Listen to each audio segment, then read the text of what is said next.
Contoh A. Strip A3110 1800 Strip April 7. Mahasiswa wajib mute speaker selama acara berlangsung, kecuali dipersilakan unmute oleh admin. 8. Dilarang memotong pembicaraan. 9. Bila dibuka kesempatan bertanya, ajukan dengan sopan melalui chat dan tunggu admin mempersilahkan Anda untuk bertanya. 10. Hindari makan dan minum selama acara berlangsung. 11. Jangan lupa unggah screenshot Anda untuk presensi online. 12. Wajib menjaga etika berkomunikasi dengan baik seperti ketentuan di atas. 13. Ikuti acara sampai selesai.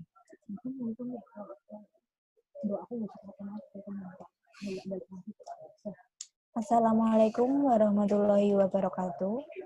Waalaikumsalam warahmatullahi wabarakatuh. Waalaikumsalam warahmatullahi wabarakatuh. Waalaikumsalam warahmatullahi wabarakatuh. Alhamdulillahirabbil alamin. Wa bihi nasta'inu wa ala umuruddina waddin.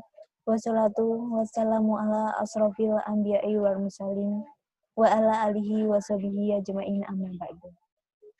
Yang terhormat Dr. Yakub Nasuha M.Hum selaku Ketua Program Studi Pendidikan dan Sastra.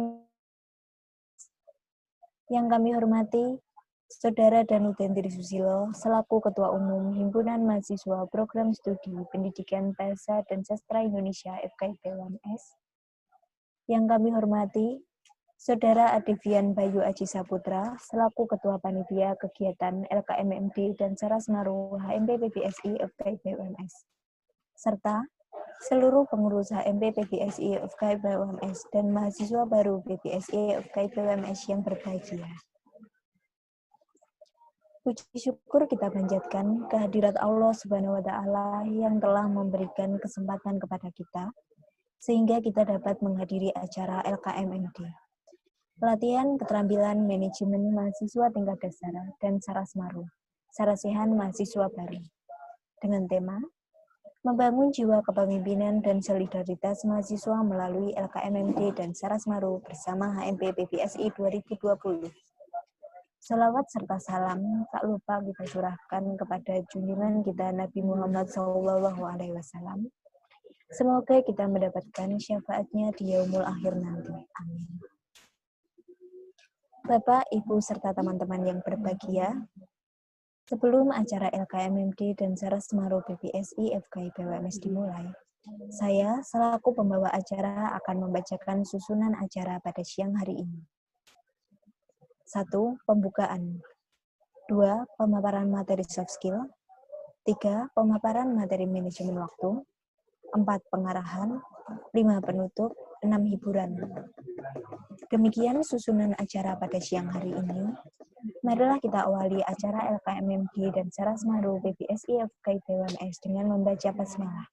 Bismillahirrahmanirrahim. Acara selanjutnya adalah pemaparan materi soft skill oleh Dwi Suparto, SPD, yang akan dipandu oleh moderator. Sebelumnya, saya akan membacakan kurikulum vitae dari moderator. Nama, Putri Febi Nuraini. Tempat tanggal lahir, Boyolali, 10 Februari 2000. Alamat, Manggen, RT 1, RW 4, Kecamatan Rembon, Kabupaten Nogosari, Boyolali, Jawa Tengah. Pekerjaan atau jabatan mahasiswi. HP 0838 6505 7002. Hobi traveling. Riwayat pendidikan SD Min 3 Boyolali, SMP MTS Negeri 1 Surakarta, SMA MAN 1 Surakarta. Perguruan tinggi S1 Universitas Muhammadiyah Surakarta. Pengalaman organisasi 1. PBSI Universitas Muhammadiyah Surakarta. 2. Pengurus OSIS MAN 1 Surakarta periode 2015 sampai 2016 dan 2016 sampai 2017. 3. Teater Kapling MAN 1 Surakarta. Moto hidup, hidup cuma sekali, nikmati dan syukuri. Surakarta, 3 Oktober 2020. tertandatangani Putri Febi Nuraini. Kepada moderator dipersilahkan. Baik, sebelumnya terima kasih kepada pembawa acara yang telah memberikan waktunya. Sebelumnya, Assalamualaikum warahmatullahi wabarakatuh. Waalaikumsalam warahmatullahi wabarakatuh. Alhamdulillahirrabbilalamin, wassalatu wassalamu ala asyrofil anbiya'i wal mursalin, wa ala alihi wa ashabihi ajma'in, amma ba'du. Pertama-tama, marilah kita panjatkan puji syukur atas kehadirat Allah Subhanahu wa Ta'ala yang telah melimpahkan rahmat serta hidayahnya kepada kita. Yang kedua, tak lupa sholawat serta salam tetap tercurahkan kepada junjungan kita, Nabi Agung Muhammad SAW, yang kita tunggu syafaatnya di yaumul kiamah nanti. Amin. Di sini saya sebagai moderator akan membacakan kurikulum kita dari pembicara. Nama, Dwi Saputro, Sarjana Pendidikan. Tempat lahir, Wonogiri. Alamat, Weru, RT 02, RW 11, Tegiri, Batuwarno, Wonogiri. Pekerjaan atau jabatan, guru, mahasiswa, dan pegiat literasi. Nomor telepon, 085 156 164 789. Hobi, membaca, menulis, dan olahraga. Riwayat pendidikan, SDN 2 Tegiri, SMPN 1 Batuwarno, SMK Pancasila 4 Baturetno. Perguruan tinggi S1 Universitas Muhammadiyah Surakarta, Pasca Universitas Muhammadiyah Surakarta. Pengalaman organisasi 1. HMP PBSI FKIP UMS, 2. DPM FKIP UMS, 3. Legislatif Pendidikan Indonesia, 4. Arsa Solo. Moto hidup, berilmu dan beramal. Surakarta, 4 September 2020. Yang bertanda tangan di bawah ini, Dwi Saputro, Sarjana Pendidikan. Selanjutnya, kepada Bapak Dwi Saputro, Sarjana Pendidikan, dipersilakan.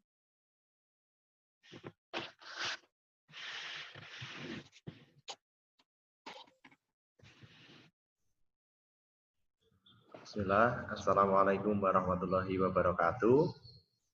Waalaikumsalam warahmatullahi wabarakatuh.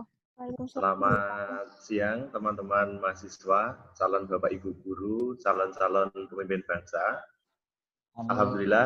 Alhamdulillahirabbil alamin, asyhadu alla ilaha illallah wa asyhadu anna Muhammadan abduhu wa rasuluhu, amma ba'd.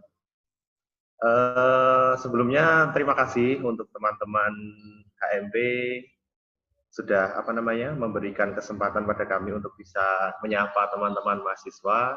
Kemudian kebetulan hari ini saya diberikan amanah oleh teman-teman HMP untuk bisa menyampaikan materi terkait soft skill.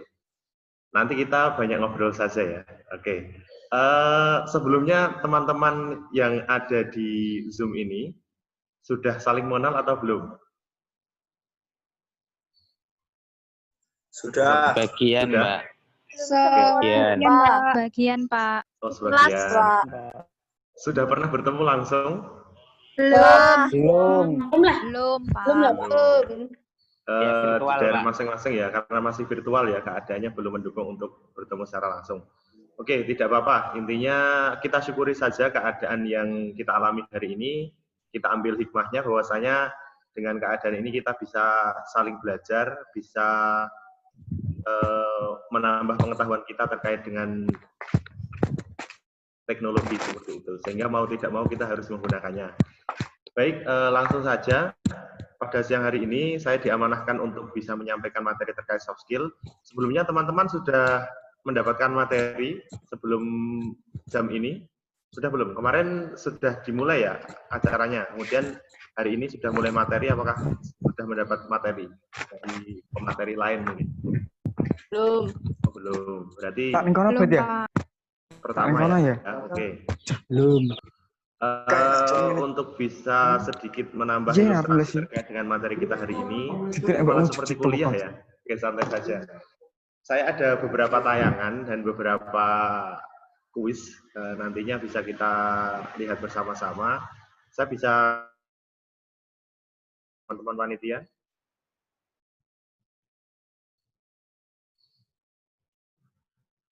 Bisa ya? Oke, kita coba.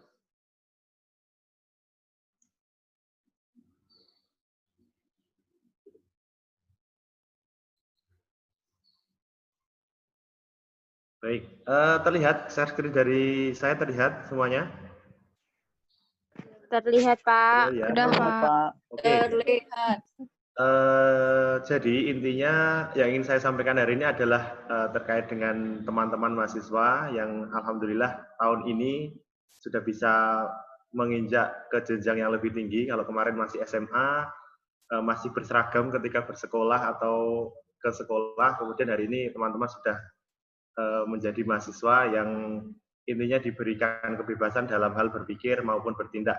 Kemudian apa saja yang kaitannya dengan teman-teman lalui di kampus yang berkaitan dengan soft skill akan kita coba bahas hari ini.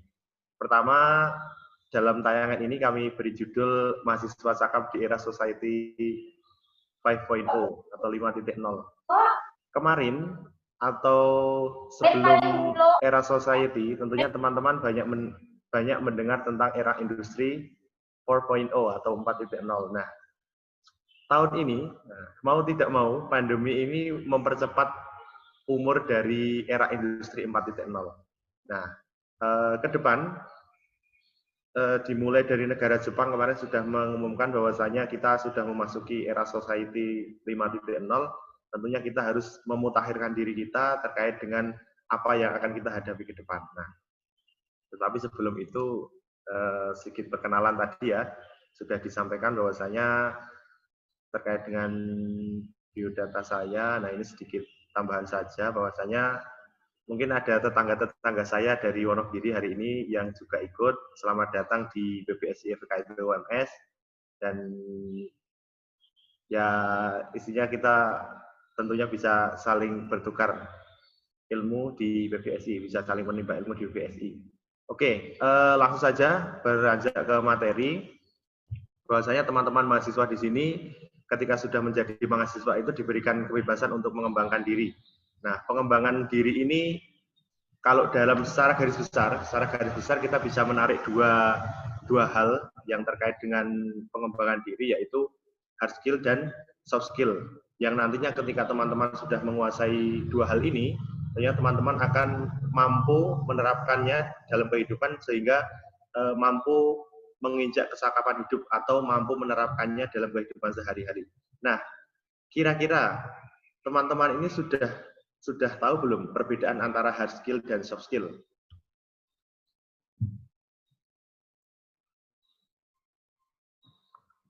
Ada yang sudah tahu perbedaan hard skill dan soft skill itu sebenarnya apa? Dan mengapa hari ini kita membahas tentang soft skill? Mengapa soft skill ini sampai dimasukkan ke materi LKMMD ini berarti ya, LKMMD. Ada yang sudah tahu perbedaan hard skill dan soft skill? Siapa yang mau coba jawab?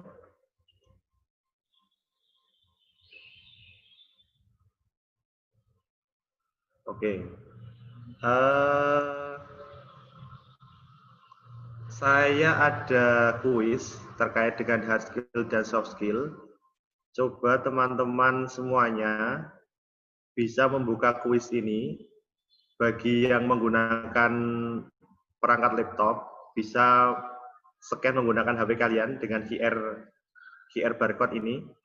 Kemudian silakan bisa diakses untuk bisa dikerjakan sebentar. Kira-kira saya ingin melihat teman-teman ini sudah bisa membedakan antara soft skill dan hard skill atau belum. Nah, hasilnya nanti akan akan kita perlihatkan di layar ini. Semuanya bisa melihat ya, bisa melihat alamat web untuk kuisnya ya. Iya, Pak. Oke, silakan coba dikerjakan sebentar. Tidak banyak, hanya 7 ilustrasi saja.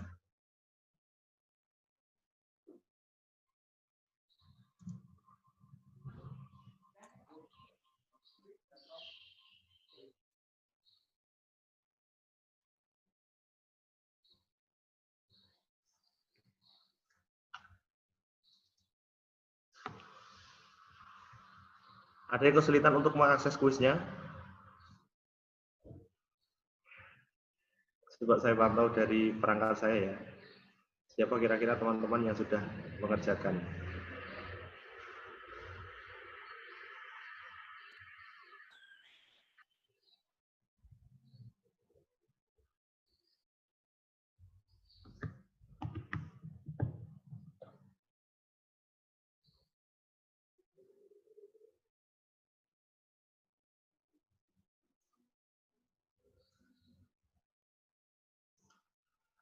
Oke, untuk teman-teman panitia juga saya persilahkan. Silakan teman-teman juga bisa ikut mengerjakan untuk kuis yang saya share di grup ini. Oke, coba linknya saya share di chat agar teman-teman juga bisa langsung mengaksesnya. Bentar.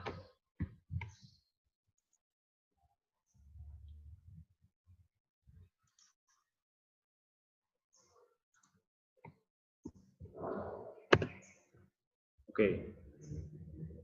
Untuk linknya sudah saya share di chat ya. Coba teman-teman buka dari chat kalian. Silahkan dibuka di browser kalian menggunakan laptop atau HP bisa. Saya akan coba pantau dari sini. Kira-kira teman-teman sudah bisa membedakan soft skill dan hard skill atau belum. Untuk teman-teman panitia juga saya persilahkan ya. Saya minta teman-teman panitia juga ikut mengakses. Baik, Pak.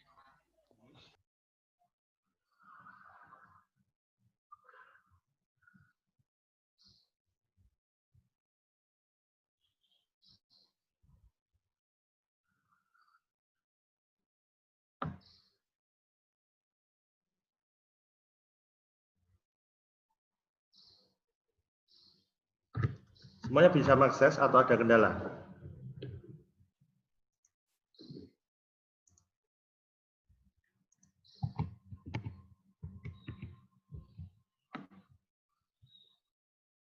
Sudah selesai, Pak.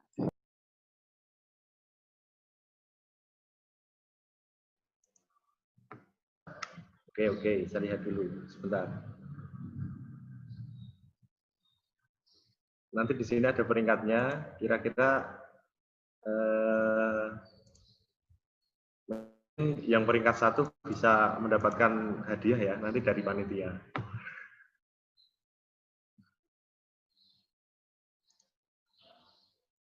Sebentar.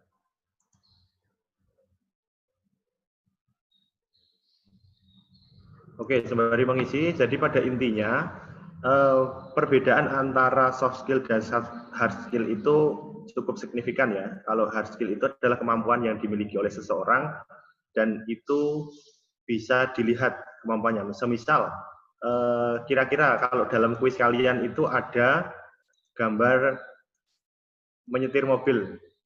Menyetir mobil itu termasuk hard skill atau soft skill? Hard skill. Oke, hard skill. Kemudian ada anak-anak yang bersalaman atau menunjukkan sopan santun kepada orang tuanya. Itu hard skill atau soft skill? Soft skill. Soft skill. Oke, berarti sudah mengerti semua ya. Jadi intinya soft skill itu adalah sesuatu hal yang berkaitan dengan karakter manusia. Nah, kalau dalam tayangan atau kuis yang saya tampilkan tadi itu ada bersalaman, kemudian mungkin di kehidupan sehari-hari teman-teman bisa mengilustrasikan soft skill itu sebagai kemampuan seperti karakter dalam bekerja. Semisal seseorang itu pekerja keras atau dia bisa bekerja dalam tim. Nah, itu termasuk dalam soft skill. Nah, apakah soft skill itu langsung dimiliki oleh seseorang? Ternyata tidak. Jadi soft skill itu diperlukan pembiasaan, diperlukan latihan untuk bisa menguasainya. Coba saya lanjutkan untuk share screen.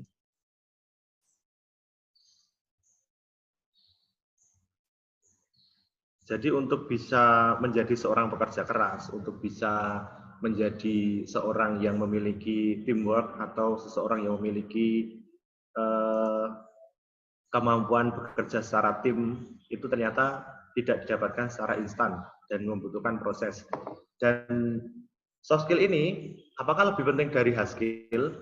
Ternyata tidak. Jadi soft skill ini soft skill ini saling mendukung dengan hard skill. Di antaranya, contohnya apa?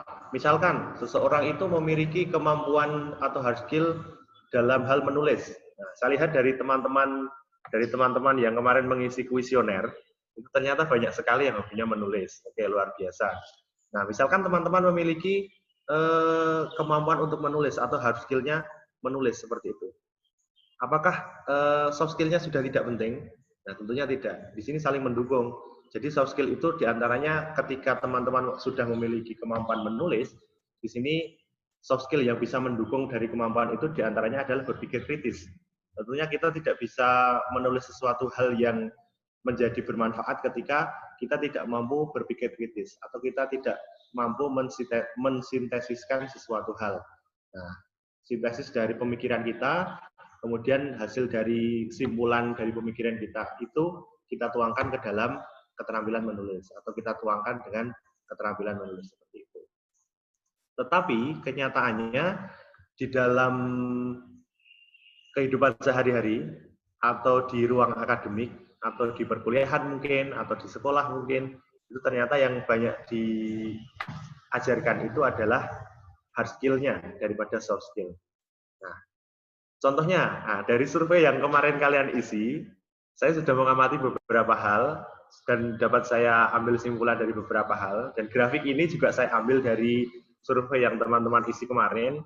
Ternyata dari apa yang teman-teman pelajari selama di rumah saja itu lebih banyak mengacu kepada hard skill, walaupun memang alhamdulillah sudah lumayan untuk teman-teman yang coba mengembangkan diri dalam hal soft skill seperti itu. Semisal teman-teman yang paling banyak saya lihat itu ternyata teman-teman angkatan ini hobi sekali memasak seperti itu ya. Nanti mungkin diadakan kejuaraan memasak oleh teman-teman HMB ini. Oke, itu menarik juga. Tetapi yang perlu kita garis bawahi bahwasanya antara hard skill dan soft skill ini juga harus saling berimbang. Oleh karena itu, mengapa dalam pendidikan kita hari ini sudah mengutamakan atau sudah mencoba menerapkan pendidikan karakter. Nah, pendidikan karakter yang ditanamkan itu salah satunya untuk menunjang soft skill dari peserta didik atau menunjang soft skill dari mahasiswa yang nantinya akan meneruskan pemimpin-pemimpin bangsa seperti itu. Oke, selanjutnya setelah kita mengetahui antara perbedaan soft skill dan hard skill, kita coba bagaimana cara mengembangkan soft skill yang kita miliki. Nah, soft skill ini sebenarnya kita sudah punya, atau setiap manusia yang alhamdulillah memiliki fisik ataupun memiliki mental yang sempurna, dalam artian mohon maaf kita tidak memiliki catat alat bicara ataupun catat pendengaran, mohon maaf. Insya Allah kita sudah memiliki soft skill. Tetapi apakah soft skill yang kita miliki atau kita dapatkan atau giving itu sudah cukup untuk kita? Ternyata belum. Ternyata kita perlu meningkatkannya atau mengembangkannya.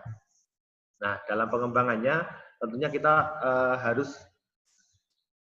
mampu atau harus mau untuk melakukan beberapa hal. Di antara yang pertama adalah berorganisasi. Nah, contoh teman-teman dari HMB ini yang sudah berorganisasi, mungkin untuk pimpinan yang hari ini menjabat, itu sudah cukup lama ya. Sudah sekitar 2-3 tahun dalam berorganisasi. Nah, mungkin teman-teman yang sekarang menjadi peserta atau teman-teman mahasiswa baru, tentunya dulu waktu SMA ataupun SMP juga sudah berorganisasi. Mungkin OSIS atau mungkin pramuka dan lain sebagainya. Nah, dalam organisasi itu kita melatih diri kita. Melatih diri kita untuk apa? Melatih diri kita untuk disiplin, kemudian melatih diri kita untuk menjadi pemimpin. Nah, dari situ soft skill yang kita miliki itu akan terasa dan akan berkembang secara otomatis kalau kita mau terjun ke dalam organisasi dan mau aktif di sana. Nah, kemudian selanjutnya adalah tadi disiplin, sudah termasuk dalam berorganisasi tadi, tapi disiplin ini juga bisa kita asah ketika kita berkuliah. Nah, ketika kita berangkat kuliah, apakah kita telat masuk kelas atau kita telat mengerjakan tugas, itu juga salah satu soft skill yang akan menjadi karakter dari diri kita, seperti itu. Kemudian berdiskusi atau membuat forum. Nah, ini akan mengasah soft skill dalam hal pemikiran kritis kita. Kita tidak mungkin menanggapi suatu hal dengan pemikiran kita saja. Tentunya kita perlu bertukar pendapat dengan orang lain. Nah, ketika berdiskusi itu, kita coba atau kita mengasah pemikiran kritis kita. Yang diantaranya pemikiran kritis itu termasuk salah satu soft skill atau keterampilan hidup yang sebaiknya dikuasai atau dikembangkan oleh seorang, apalagi mahasiswa di sini ya. Kemudian bimbingan. Nah, ketika bimbingan ini sebenarnya memiliki dua sisi ya. Dalam artian bagus ketika kita ingin mengembangkan soft skill dengan mencari pembimbing atau mencari mentor seperti itu. Dalam artian mentor yang tentunya lebih memiliki ilmu dari kita sehingga kita dapat belajar dari beliau. Tetapi di sini juga memiliki angka minusnya. Angka minusnya apa? Ketika kita terlalu bergantung pada mentor, itu juga akan berpengaruh pada diri kita. Tentunya tidak baik ketika kita terlalu bergantung. Hanya ketika kita mengalami kesulitan, kita bisa konsultasi, kemudian keputusan tetap ada dalam diri kita. Bukan keputusan yang diambil dari apa yang disarankan oleh mentor kita, seperti itu. Sehingga bimbingan ini baik, tetapi sebaiknya jangan terlalu, ketika kita sudah mampu mengambil suatu keputusan, kita mampu berpikir kritis, sebaiknya kita kurangi untuk pembimbingan ini, agar kita tidak menghindari kita tergantung dari orang lain. Seperti itu. Itu adalah beberapa hal yang bisa kita terapkan. Nanti teman-teman bisa mencari beberapa buku atau referensi yang bisa digunakan untuk mengembangkan soft skill. Kalau kita sampaikan secara keseluruhan, nanti waktunya tidak cukup. Oke. Kita lanjutkan, selanjutnya adalah, nah ini kita masuk. Di era society 5.0 atau 5.0 ini, kira-kira apa yang diutamakan? Atau teman-teman di sini ada yang sudah membaca atau sudah menelisik kira-kira era society 5.0 itu apa toh? Ada yang sudah tahu? Belum tahu, Pak. Oh, belum tahu. Oke. Jadi intinya era industri atau society 5.0 ini adalah langkah dari pemerintah Jepang yang pertama kali mengungkapkan itu pemerintah Jepang yang disampaikan di Forum Ekonomi Dunia ketika itu di Denmark kalau tidak salah. Mereka menyampaikan bahwasanya di era industri 4.0 atau 4.0 kita dibiasakan atau dituntut untuk bisa menguasai teknologi. Nah, kita menjadi individu atau manusia yang mampu menguasai teknologi. Contohnya hari ini teman-teman bisa berdiskusi melalui Zoom, kemudian bisa memanfaatkan gawai atau HP, bisa memanfaatkan alat-alat di sekitar teman-teman. Itu adalah produk dari era industri 4.0. Nah, ternyata di era industri 4.0 itu mendegradasi peran manusia. Peran manusia dalam hal apa? Dalam hal sosial. Ketika kita mampu menguasai teknologi itu, ada beberapa nilai yang hilang dari kita atau terdegradasi. Di antaranya ada nilai-nilai sosial. Misalkan ketika kita sudah mampu berkomunikasi jarak jauh, kita jarang bersosialisasi. Atau masalah yang sering dihadapi ketika anak-anak ya, ini anak-anak, mungkin mahasiswa tidak seperti ini ya. Ini kebanyakan terjadi di anak-anak. Ketika seseorang itu kecanduan dengan game, sehingga menyebabkan dia kurang bersosialisasi. Nah, itu ada beberapa sisi kemanusiaan yang terdegradasi di situ. Sehingga era society 5.0 ini mencoba untuk mengobati itu, sehingga memadukan antara kehidupan sosial dengan teknologi. Nah, intinya apa? Intinya adalah menggunakan teknologi itu untuk membantu hidup manusia atau membuat manusia menikmati hidupnya untuk semua kalangan. Kalau hari ini mungkin teknologi itu hanya dirasakan oleh orang-orang yang istilahnya melek teknologi atau mampu menggunakan teknologi. Tapi ketika teknologi itu dihadapkan kepada orang-orang yang mungkin senior dari kita atau lebih dewasa dari kita atau lebih tua dari kita, tentunya beliau-beliau mengalami kesulitan. Nah, di era society 5.0 mencoba untuk meminimalisir itu. Jadi membuat perangkat itu bisa digunakan oleh semua kalangan. Teknologi itu bisa digunakan oleh semua kalangan sehingga mampu membantu kehidupannya. Nah, kira-kira soft skill apa yang perlu kita kembangkan dalam era society 5.0 ini? Coba kita bedah bersama-sama.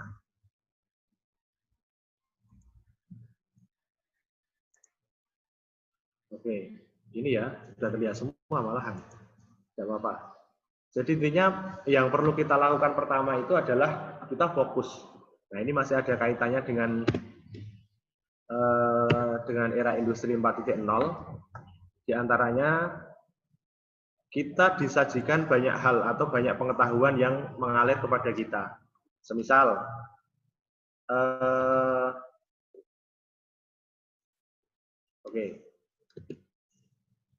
semisal hari ini trennya apa? Tren yang hari ini muncul apa kira-kira? Saya tidak terlalu mengikuti tren itu. Kira-kira apa? Tren yang muncul apa, teman-teman mahasiswa? Tren yang ada di sekitar kalian. Oh, K-pop, oke. K-pop itu kan TikTok, oke, TikTok, oke. Apalagi selain TikTok? Semongko, Pak. Iya, semangka, Pak.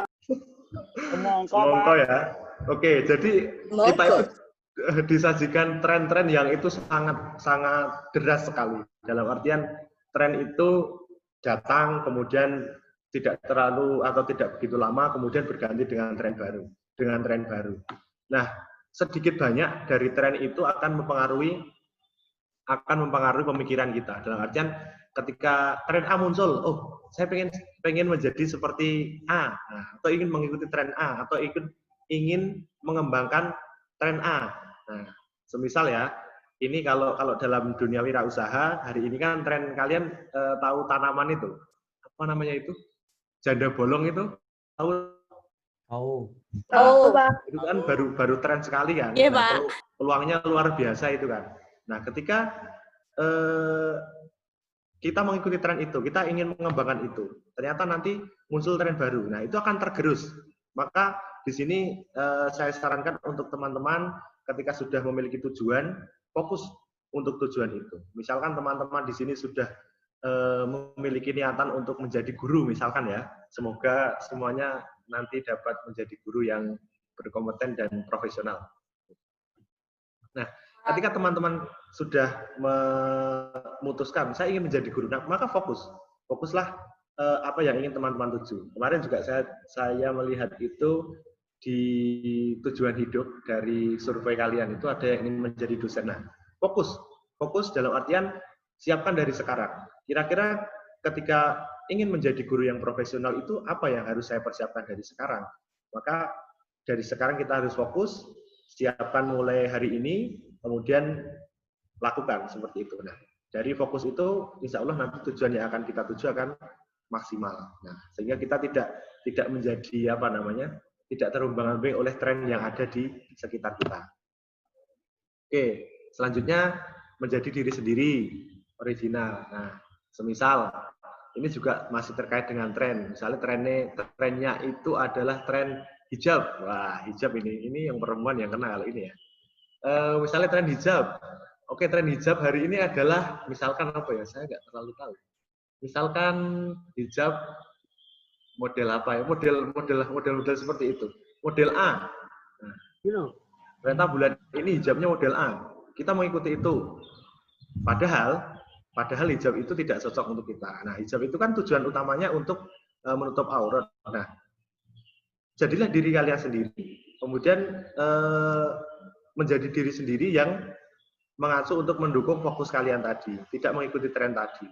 Padahal ketika kembali ke hijab tadi, ketika kita mengikuti hijab tadi, ternyata hijab itu tidak cocok untuk kita. Cocoknya kita menggunakan model yang sebelumnya, misalnya seperti itu. Kemudian semisal lagi, apa ya, kalau laki-laki trennya apa? Saya nggak terlalu mengikuti. Apa kira-kira yang laki-laki? Iron Man. Motor. Apa? Kopi. Apa? Motor? Kopi, Pak. Odading. Oh ya, odading. Oke, odading ya. Itu salah satu teknik pemasaran. Oke, itu bisa jadi. Oke. Itu ya. Jadi intinya jadilah diri teman-teman sendiri. Jangan sampai teman-teman itu terpengaruh untuk menjadi orang lain. Nanti ketika teman-teman menjadi orang lain, oh ternyata ketika menjadi orang lain itu tidak nyaman, dan teman-teman mencoba mencari identitas lain dari dari teman-teman sendiri. Sehingga jadilah diri sendiri, tentukan mulai dari sekarang dan fokus di situ. Selanjutnya adalah adaptif. Nah, kita tidak bisa memungkiri bahwasanya era hari ini adalah era yang cukup atau sangat cepat berubah. Semisal yang kita lihat di kehidupan kita sehari-hari. Sebelumnya bulan Februari ya, Januari Februari itu teman-teman masih di sekolah bertatap muka ya, di SMA bertatap muka ya. Ya. Oke. Masih bertatap muka, masih bertemu dengan teman-teman seperti biasa. Mungkin yang berorganisasi masih bisa rapat seperti biasa. Kemudian bayangkan 1 bulan setelah itu. 1 bulan setelah itu ada perubahan yang sangat signifikan. Kita harus membatasi diri. Kita bisa bertemu lewat virtual seperti ini. Kemudian ada beberapa hal kita tidak boleh keluar rumah dan lain sebagainya. Nah, itu adalah sebuah perubahan yang sangat mendadak. Nah, semisal mungkin dari teman-teman yang kemarin mengisi survei itu juga beberapa saya lihat jawabannya sudah lumayan bagus ketika menghadapi perubahan apa yang teman-teman lakukan. Ada yang mengikuti, bukan jangan ya, ada yang mengikuti dan lain sebagainya jawabannya. Jadi intinya yang ingin saya tekankan bahwasanya kita hidup di zaman yang terus berubah. Jadi kita harus adaptif. Kita tidak bisa menjadi orang yang seperti ini saja. Kita harus mengikuti. Ketika teknologi semakin canggih, oke, kita juga harus tahu itu. Bukan berarti kita harus menghamba kepada teknologi, tidak. Tetapi kita harus tahu untuk bisa beradaptasi dengan keadaan di sekitar kita.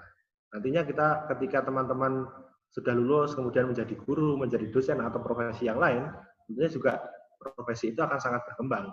Untuk bisa menunjang profesi itu, tentunya teman-teman dituntut untuk bisa menguasai banyak hal. Nah, seperti itu. Selain hard skill tadi, tentunya dalam bersikap, dalam berpikir, itu juga perlu kita mutakhirkan, atau perlu kita asah, seperti itu. Oke, setelah itu, nah, yang terakhir adalah peduli. Tadi sudah saya sampaikan bahwasanya era society 5.0 ini adalah menekankan pada kepedulian. Maka ketika kita mampu menguasai banyak hal, ketika kita mampu menerapkan banyak hal dalam kehidupan kita akan mengembalikan itu kepada masyarakat seperti itu. Kita tidak bisa menjadi diri kita sendiri. Kita tidak bisa menggunakan apa yang kita miliki itu untuk diri kita sendiri. Tetapi kita gunakan apa yang kita miliki ini, apa yang kita kuasai ini untuk kebermanfaatan bersama seperti itu. Oke. Nah, ini masuk kepada intinya. Jadi intinya, soft skill itu membutuhkan proses, atau soft skill itu sudah dimiliki oleh semua orang. Hanya saja ketika ingin meningkatkan itu, kita membutuhkan proses yang nantinya akan memberikan kecakapan dalam hidup kita, untuk bisa menunjang dari tujuan hidup kita.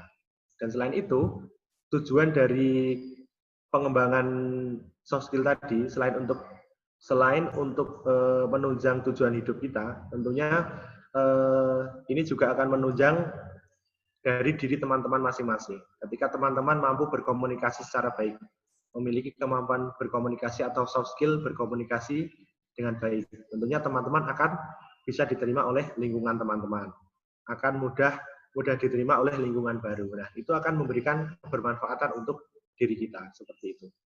Nah, sebelum saya akhiri, mungkin ada sesi tanya-jawab, atau bagaimana? Ada, Pak. Nanti ada sesi tanya-jawab untuk 2 orang penanya. Oh iya, ya, saya sudah lewat waktu ternyata. Oke, kita mulai sesi tanya-jawab. Monggo, silahkan, agar interaktif.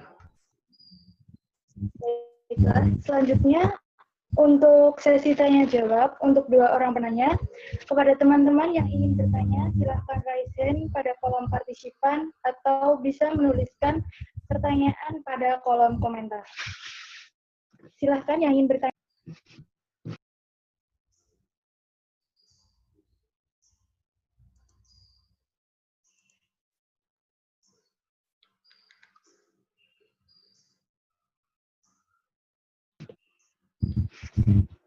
Silahkan untuk teman-teman yang ingin bertanya, bisa bertanya.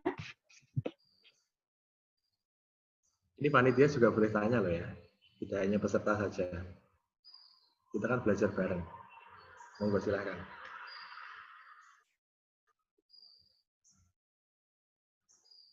Atau mungkin yang saya sampaikan tadi terlalu cepat ya.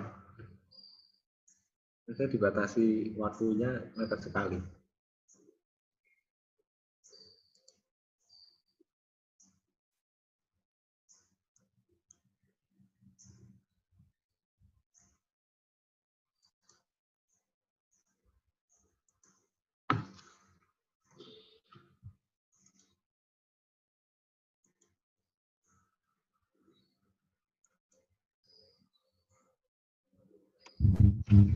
Sekali lagi untuk teman-teman yang ingin bertanya, silahkan bertanya melalui kolom partisipan.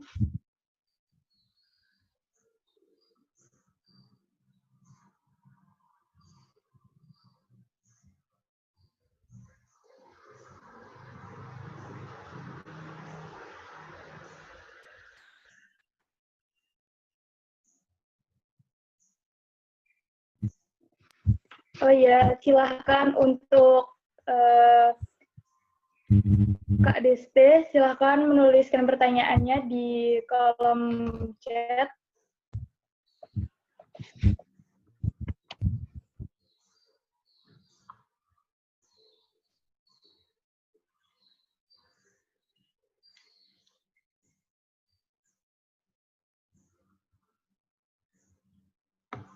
Oke, minta menjelaskan yang slide terakhir ya. Oke. Saya share screen lagi. Ini malah jadi seperti kuliah ya. Malah jadi seperti kuliah ini. Oke, jadi intinya teman-teman di sini atau teman-teman mahasiswa di sini sudah memiliki soft skill, yaitu sudah teman-teman miliki sejak lahir atau sejak kecil. Nah, apakah soft skill yang kita miliki itu cukup untuk bisa menunjang tujuan hidup kita? Tentunya perlu dimutakhirkan, atau perlu dilatih, atau perlu ditingkatkan. Karena kita tidak mungkin berkomunikasi dengan orang-orang atau ketika nanti teman-teman masuk kerja. Semisal teman-teman masuk kerja itu tentunya komunikasi dalam bekerja itu berbeda dengan komunikasi ketika bertemu dengan teman-teman. Nah, itu adalah soft skill yang perlu dikembangkan. Jadi bagaimana kita meningkatkan cara komunikasi kita dengan teman sebaya, dengan lingkungan bekerja. Tentunya akan sangat berbeda. Tentunya di sini perlu proses untuk bisa menyesuaikan itu, perlu proses untuk bisa tahu di situ. Nah, selain itu, bagaimana menanamkan etos kerja dalam diri kita, atau disiplin. Nah, tentunya di usia yang masih kecil, kita sudah dituntut atau diberi istilahnya pemantik agar kita mampu disiplin. Kita diminta mengerjakan tugas atau lain sebagainya di rumah masing-masing, misal. Nah, tentunya itu perlu kita biasakan agar nanti disiplin itu bisa tertanam dalam diri kita. Nah, proses pembiasaan itu merupakan suatu proses, yaitu akan meningkatkan keterampilan hidup kita, yang ketika nanti itu sudah tertanam atau sudah menjadi kebiasaan kita, nanti kita akan mampu menguasai kecakapan ini. Nah, dari kecakapan ini akan menunjang tujuan hidup kita. Coba tentunya kita akan melihat perbedaan ketika sesuatu yang kita biasakan terus-menerus dengan sesuatu yang kadang kita lakukan, kadang tidak, kadang kita lakukan, kadang tidak. Sesuatu yang dilakukan secara terus-menerus ini akan menjadi habit atau menjadi menjadi kebiasaan atau menjadi kebiasaan baik. Habit itu istilahnya apa ya? Lebih kepada kebiasaan, yaitu memberikan dampaknya sangat signifikan untuk hidup kita. Nah, hal itu diperlukan proses dan diperlukan waktu yang cukup lama seperti itu. Sehingga perlu pembiasaan dalam hal soft skill untuk bisa meningkatkan soft skill. Sama seperti teman-teman yang berorganisasi misalkan. Teman-teman yang berorganisasi itu mungkin dulu masih malu-malu ketika akan berbicara di depan umum. Nah, ketika sudah ikut organisasi, kemudian sudah berlatih untuk bagaimana berbicara, bagaimana berdiskusi. Nah, itu akan melatih keberanian itu untuk mampu berkomunikasi di depan umum seperti itu. Nah, dari kemampuan-kemampuan itu yang akan menjadi kecakapan hidup, kemudian akan menunjang tujuan hidup kita seperti itu. Kemudian selanjutnya itu ya untuk pertanyaan pertama. Apakah melalui HMP kita dapat meningkatkan kemampuan soft skill kita? Insya Allah bisa, tentunya sangat bisa ya, karena ketika berorganisasi itu kita akan dituntut untuk tadi bisa berkomunikasi secara tim, kita akan dituntut untuk berpikir kritis ketika menanggapi suatu isu. Nah, kita diajak untuk berdiskusi bagaimana tindakan yang akan kita lakukan ketika menghadapi sesuatu hal di organisasi, misalnya menghadapi suatu masalah. Ini akan melatih pemikiran kita untuk bisa memecahkan masalah itu seperti itu. Nah, itu contoh sedikit saja yang kalian dapatkan di HMP. Selain itu, ketika teman-teman menjadi kepanitiaan, misal yang dilakukan oleh teman-teman hari ini, nah itu akan melatih diri dari teman-teman panitia, bagaimana menjadi moderator tadi, bagaimana memanajemen Zoom, kemudian bagaimana memanajemen teman-teman mahasiswa sebanyak ini sehingga kegiatan ini bisa terlaksana. Nah, itu akan meningkatkan soft skill atau kemampuan hidup teman-teman seperti itu. Kemudian peran hard skill ya. Sudah saya sampaikan tadi bahwasanya hard skill itu adalah kemampuan yang bisa kita gunakan untuk produktif atau kemampuan yang menunjang produktivitas kita. Semisal teman-teman itu bisa desain. Nah, ketika bisa desain itu kita bisa menghasilkan produk. Kemudian teman-teman ketika mampu menguasai kemampuan menulis, teman-teman bisa menghasilkan produk, entah itu cerpen atau tulisan yang bentuk lainnya seperti itu. Sehingga hard skill ini dalam setiap era pasti dibutuhkan. Nah, dari soft skill ini menunjang hard skill. Ketika kita mampu bekerja atau kita mampu menjadi pendidik atau menjadi guru yang luar biasa, teman-teman mampu membuat media pembelajaran, mampu menyampaikan pembelajaran dengan luar biasa, tetapi ternyata etos kerja dari teman-teman itu kurang. Nah, itu soft skill kan, kalau mampu mengajar tadi hard skill, kemudian etos kerja itu soft skill. Ketika hard skill ini tidak ditunjang oleh soft skill, tentunya penilaian dari orang lain itu juga akan berbeda. Penilaian dari orang-orang yang menilai kita itu akan berbeda. Nah, ketika kita menjadi orang yang sangat pintar, orang yang sangat cerdas, nah, orang yang mampu mampu melaksanakan sesuatu dengan perfeksionis, tetapi kita kurang bersosialisasi atau komunikasi kita dengan masyarakat itu kurang. Tentunya itu juga menjadi salah satu penilaian yang penting dalam kehidupan kita. Nah, itu hubungan antara soft skill dan hard skill. Nah, apalagi di era society 5.0 ini, kita dituntut untuk bisa peduli. Ketika kita mampu menguasai teknologi, hard skill, tetapi rasa kepedulian, tentunya itu juga akan berpengaruh dalam diri kita. Seperti itu. Sehingga hard skill itu penting dalam era society 5.0, tapi juga ditunjang dengan soft skill yang harus kita asah. Seperti itu. Kemudian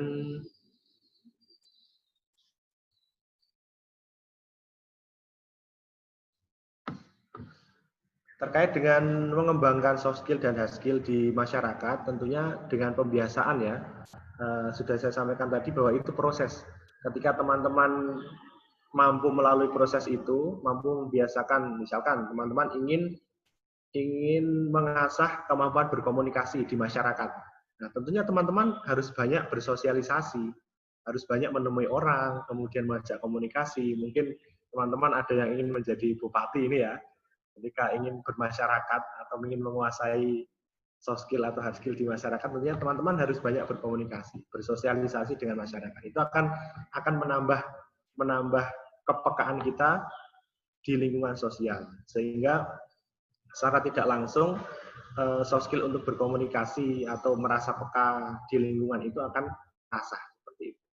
Jadi di sini memerlukan proses. Oke. Kemudian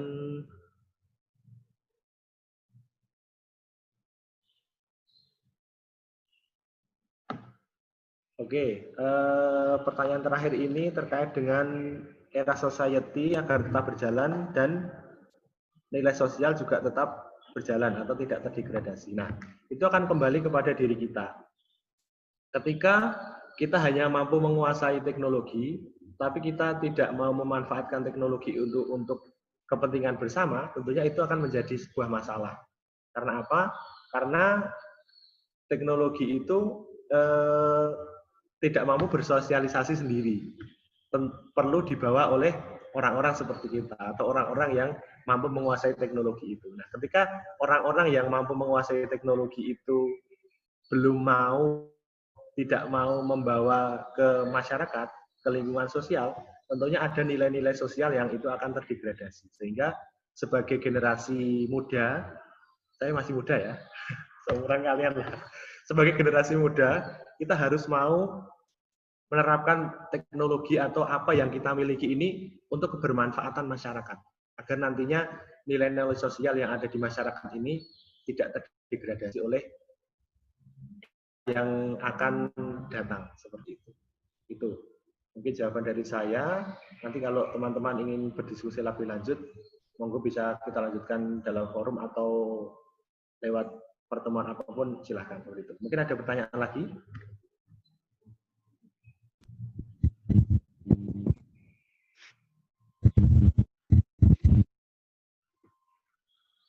Insya Allah sudah cukup dari kami.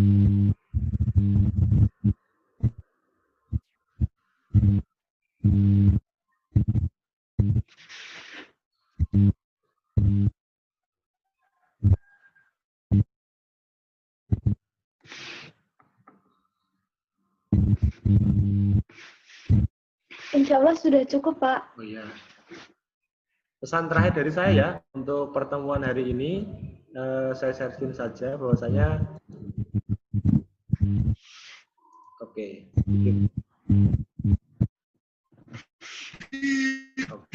terima kasih dari teman-teman yang sudah mau mengikuti atau dalam kegiatan ini, semoga bermanfaat. Jadi pesan dari saya, jadilah seperti air yang adaptif dan mengisi kekosongan. Jadi air itu tidak hanya mampu beradaptasi dalam suatu ruang, tapi juga mengisi kekosongan di ruang itu. Terima kasih, dari saya cukup sekian. Jika ada kurangnya saya maaf, jika ada lebihnya semoga bermanfaat untuk teman-teman semua. Wassalamualaikum warahmatullahi wabarakatuh. Waalaikumsalam warahmatullahi wabarakatuh. Waalaikumsalam warahmatullahi wabarakatuh. Baiklah, sebelum mengakhiri sesi ini, saya akan membacakan kesimpulan pada materi yang pertama. Materi mahasiswa cakap di era society 5.0. Skill adalah kemampuan yang bisa dilihat seseorang, sedangkan soft skill adalah sesuatu hal yang berkaitan dengan kemampuan berkarakter manusia. Skill diperlukan untuk mampu menguasainya. Skill bisa dilakukan dengan berkomunikasi, berdiskusi, dan memiliki sifat disiplin, dan bisa melalui bimbingan. Era Society 5.0 adalah langkah dari pemerintah Jepang yang mengharuskan kita untuk menjadi manusia yang paham akan teknologi. Soft skill yang diperlukan untuk dikembangkan pada era Society 5.0 adalah: 1. Ketika memiliki tujuan, kita diperlukan untuk fokus.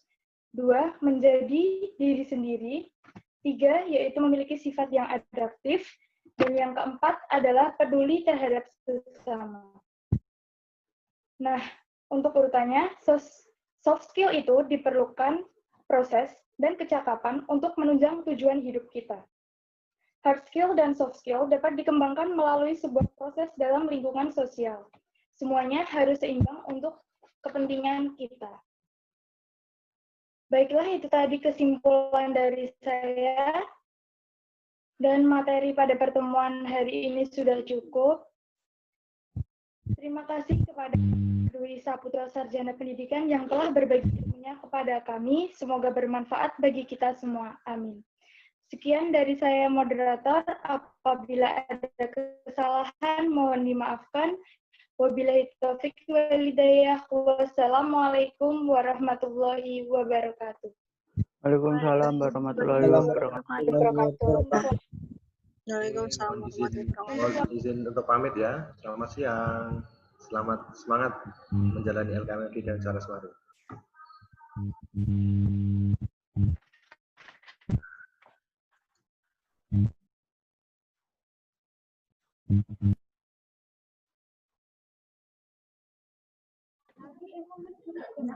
Selanjutnya, pemaparan materi manajemen waktu oleh Aiman Salim SPD yang dipandu oleh moderator.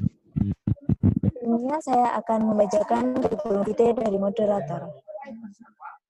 Nama, Reftin Bintari Widianrum, tempat tanggal lahir, Ngawi 21 Juli 2000, alamat, Durenan RT 9 RW 1 Kecamatan Kadungalar Kabupaten Ngawi Jawa Timur, pekerjaan atau jabatan mahasiswa, HP 0822 2813 8044, hobi membaca, riwayat pendidikan, SD Negeri 1 Kadungalar, SMP Negeri 1 Kadungalar, SMA Negeri 1 Jogorojo, perguruan tinggi, S1 Universitas Muhammadiyah Surakarta.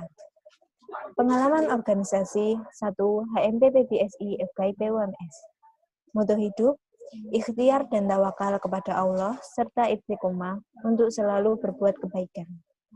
Surakarta, 3 Oktober 2020. Tertandatangani Reftin Bintari Widianingrum. Kepada moderator dipersilahkan.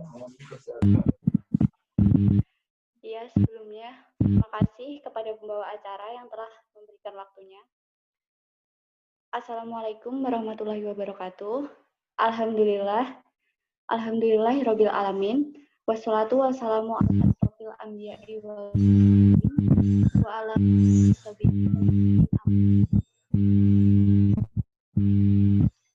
Pertama-tama, marilah kita puji syukur kehadirat Allah dan yang kedua, sholawat serta salam kita haturkan kepada junjungan kita, Nabi Agung kita, Nabi Muhammad SAW yang kita tunggu syafaatnya di yaumul akhir nanti. Amin. Di sini saya sebagai moderator akan membacakan kurikulum vitae dari pembicara.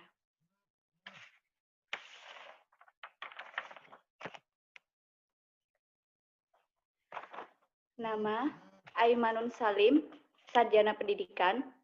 Tempat tanggal lahir, Pekalongan 20 Desember 1944. Alamat, Desa Beringin Agung, Matangboro, Kabupaten Pekalongan. Ibadah, siapkan yang sesungguhnya. Nomor HP 08579.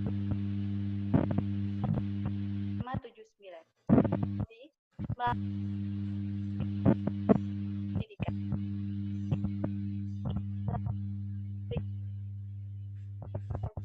SMPN 1 Doro, SMA, MA Muhammadiyah Pekajangan, perguruan tinggi, S1 Pendidikan Bahasa dan Sastra Indonesia FKIP UMS.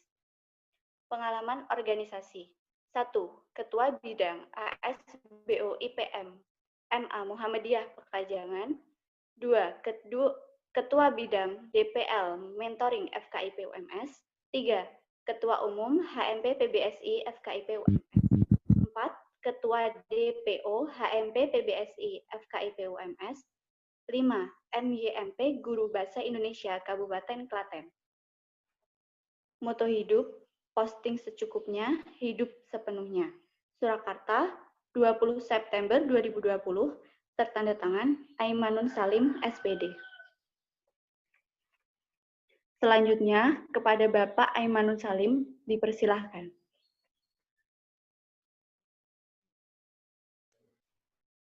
Baik, Oke, bismillahirrahmanirrahim. Assalamualaikum warahmatullahi wabarakatuh. Waalaikumsalam warahmatullahi wabarakatuh. Ini yang apa yang mana? Memang suaranya kalau misal yang mic-nya on siapa? Punya panitia saja. Ya, Pak. Oh ya panitia, berarti memang seperti ini berarti hanya punya moderator yang on. Iya, Pak. Begitu ya, terima kasih. Irit kuota. Irit kuota. Ya, boleh. Oke, bismillahirrahmanirrahim. Innal hamdalillah nahmaduhu wa nasta'inu wa nastaghfiruh wa na'udzubillahi min syururi anfusina wa min sayyiati a'malina may yahdihillahu fala mudhillalah wa may yudlil fala hadiyalah. Terima kasih atas kesempatannya. Tadi sudah diperkenalkan oleh moderator. Saya sendiri memang belum kenal sama moderatornya. Ini nanti panitia menampilkan slide dari saya tidak?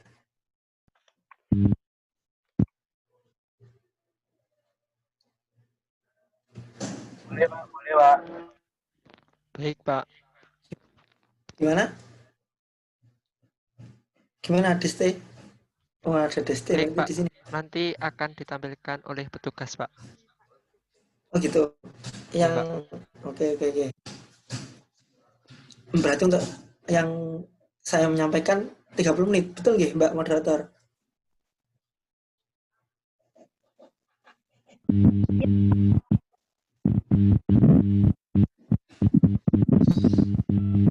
Nah, seperti ini aja, nggak apa-apa.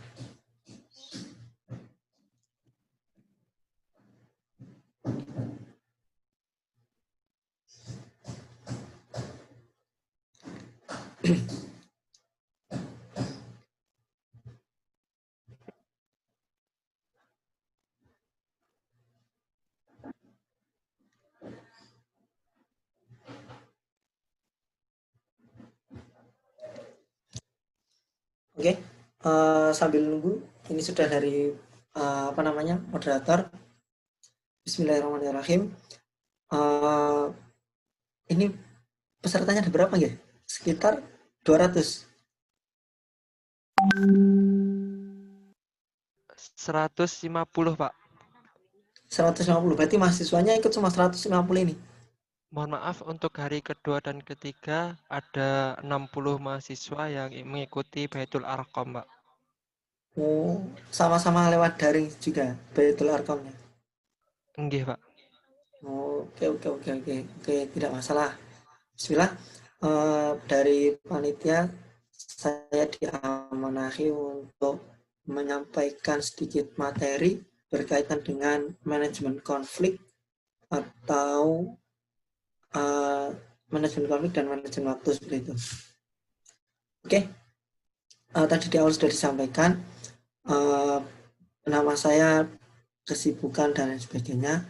Tentu saja untuk agar waktunya efisien. Ini dari peserta ada yang menyalakan mikrofon? Apa mute semua?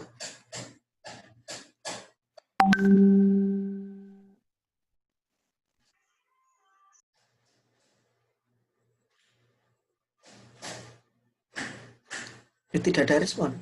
Mungkin saya langsung memaparkan aja ya. Gitu nggak? Pak, langsung Ya, saja. Pak. Oke, terima kasih. Nanti saya sedikit aja menyampaikannya, banyak diskusi nggak apa-apa. Boleh di slide lanjutnya, slide keempat.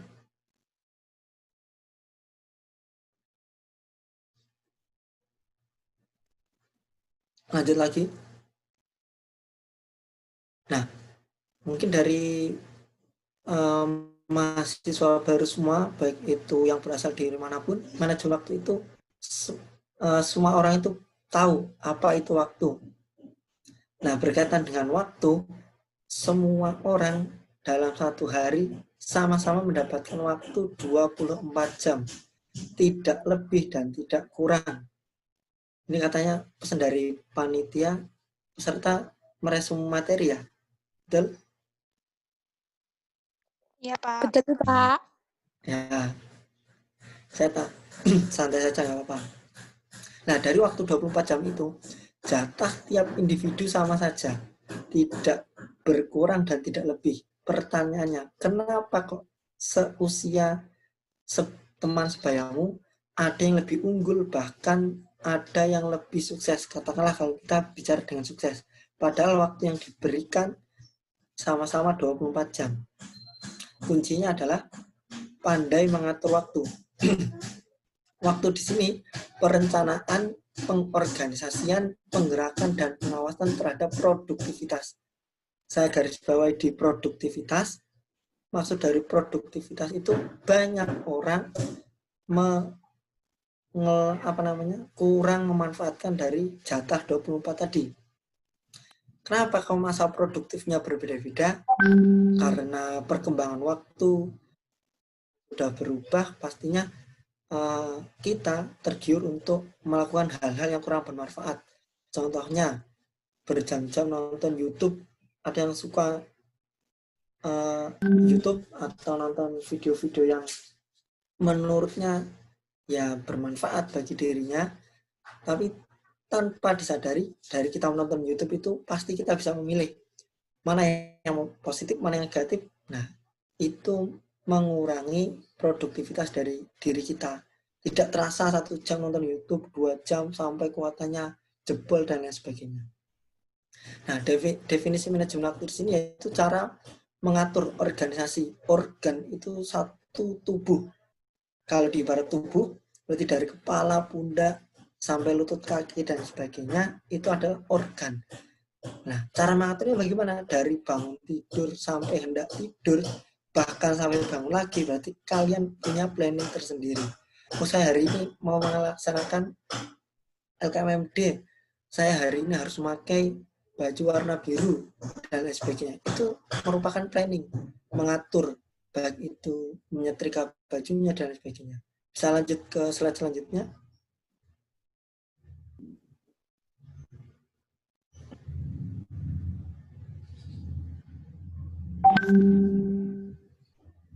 Nah, ini definisi manajemen waktu menurut Atkinson.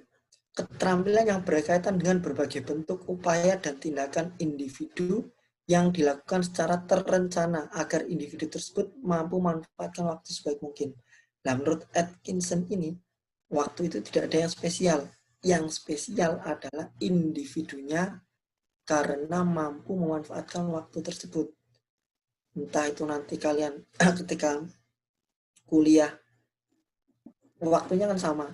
Dalam 1 semester mau menempuh SKS yang sama, dalam 1 tahun menempuh SKS yang sama, dalam 4 tahun SKS-nya juga sama. Itu mungkin totalnya 146 SKS yang harus kalian tempuh.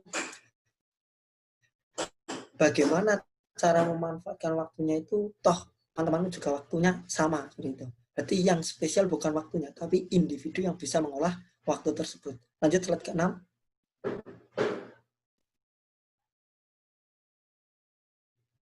Nah, seberapa penting mengatur waktu? Nah, ini saya ilustrasikan pada gambar. Ini pakai bahasa luar, time management atau manajemen waktu. Geser ke kanan sedikit, ada yang namanya fokus. Fokus di sini kepada orientasi kalian, apa yang akan kalian tuju. Jadi harus fokus. Nah, fokus itu harus orientasi. Saya tujuannya apa sih? Kok hari ini harus memakai kerudung biru? Kok hari ini harus menyetrika dan lain sebagainya. Kemudian to-do list atau checklist apa-apa yang akan kalian lakukan hari ini. Hari ini dicek semua, kemudian kita loncat lagi project. Project itu sama halnya ketika kalian memiliki pekerjaan. Oh, hari ini saya harus melaksanakan tugas dari HMPBSI, yaitu mengikuti daring LKMMD dan lain sebagainya. Kemudian prioritas. Prioritas itu mengutamakan mana yang sebetulnya harus kamu lakukan. Beda halnya dengan aku kudu ngayak dewe seperti itu. Dalam artian prioritas, oh ini memang jatah saya.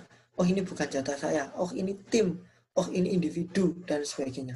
Nah, prioritas di sini wajib karena contohnya biasanya prioritas ini dibenturkan dengan kegiatan kalian nanti ketika di perkuliahan, entah itu daring ataupun luring seperti itu. Nah, prioritasmu ikut organisasi atau fokus masuk kuliah sampai sarjana. Nah, nanti kamu prioritasnya yang mana bisa dilihat presentasinya sesuai dengan kapasitasmu masing-masing. Terus lanjut ke slide 8.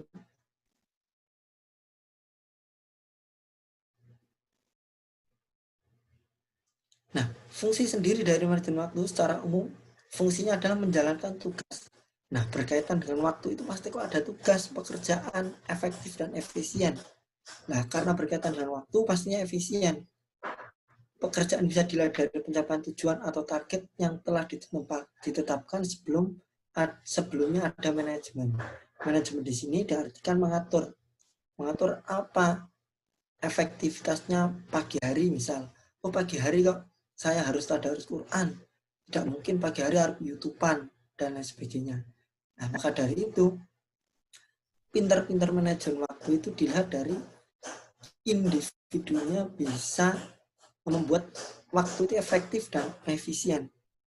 Pagi hari tadarus, setelah sholat subuh tadarus dan sebagainya. Kalau misal mau olahraga pagi silahkan, sore olahraga lagi juga boleh seperti itu.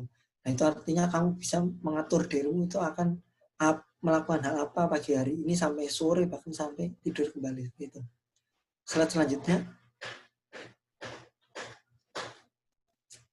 Nah, ini yang harus kamu lakukan ketika berhadapan langsung dengan waktu. Mungkin waktu itu tidak tak kasat mata.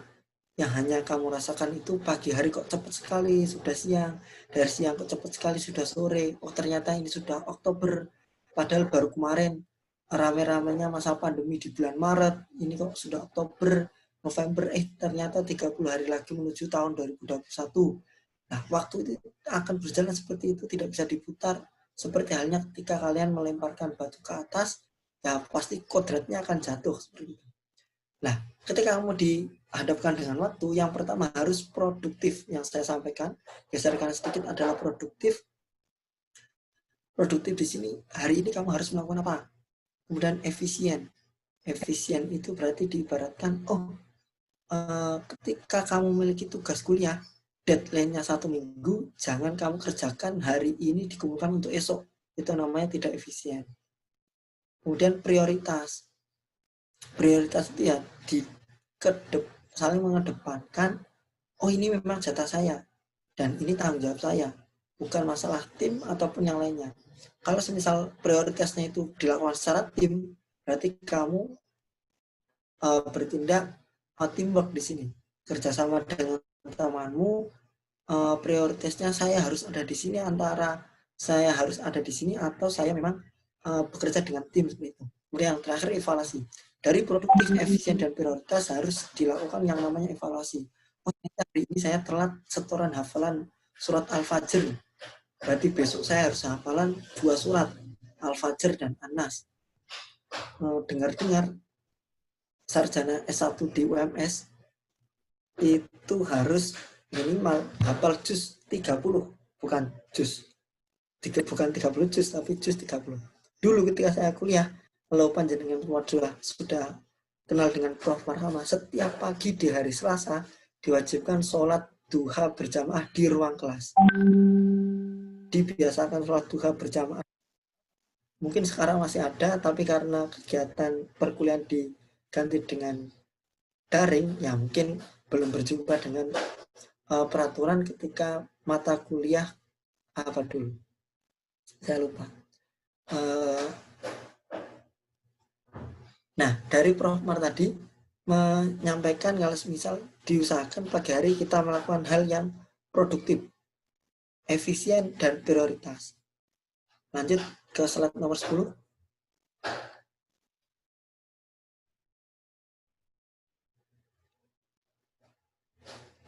Nah, sekarang kita berbicara cara mengatur waktunya. Mungkin panjenengan semua sudah terlampaui dewasanya pasti bisa lah mengatur waktu. Mosok gede semene mak misi didulang atus dan sebagainya belum bisa, pasti bisa dalam artian mengatur waktu untuk minimal untuk dirinya sendiri.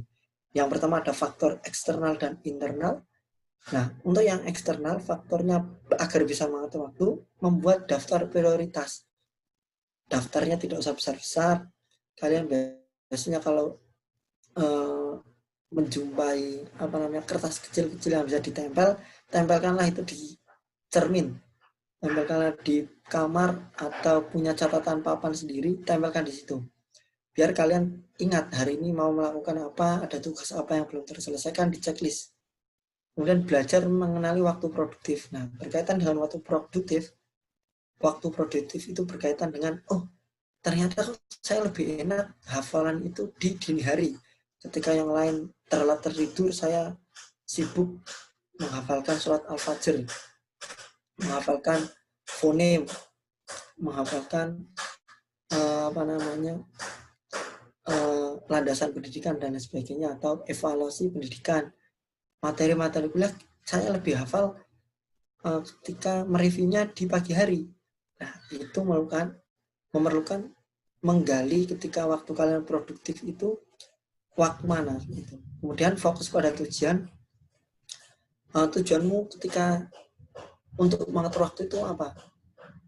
Contoh, taruhlah kata hari ini saya tujuannya sampai malam dapat mengikuti acara LKMD sampai tuntas, dapat reward sampai goalnya dapat sertifikat, dan goalnya lagi dapat manfaat ketika ikut organisasi gitu. Yang terakhir, evaluasi secara berkala. Setiap hari dievaluasi. Oh, ternyata ketika saya belajarnya dini hari, saya terganggu dengan perut yang lapar. Jadi saya malah fokusnya makan, buat mie instan dan sebagainya. Nah, dari keempat faktor eksternal harus dipilah-pilah. Waktu produktif mana, daftar prioritas sudah dibuat apa belum, dan sebagainya. Nah, cara yang kedua berkaitan dengan internal. Menjaga tubuh agar selalu fit. Itu penting karena di masa pandemi sekarang, tubuh tidak mungkin bisa mendeteksi, virus ada di sebelah sana, virus ada di sini, flu akan menerpa kamu. Mungkin beda halnya dengan indikator yang ada di HP pintar kalian. Kalau baterainya habis atau baterainya lemah, ada indikator, tapi tubuhmu tidak ada indikator. Mungkin yang rasanya pegel-pegel sidik, bahasanya sonowi, pating greges ataupun yang lainnya. Kemudian biasakan sholat di awal waktu. Nah, ketika kalian bisa melaksanakan sholat di awal waktu, pasti acara yang lain akan terkondisikan dengan baik. Waktunya maghrib tidak tabrakan dengan isya, dan lain sebagainya. Dan yang terakhir, meminta kepada Allah agar selalu istiqomah. Nah, ini yang sulit. Istiqomah untuk melakukan hal-hal produktif dan positif seperti itu. Mbak moderator, saya waktunya sampai jam berapa? 14?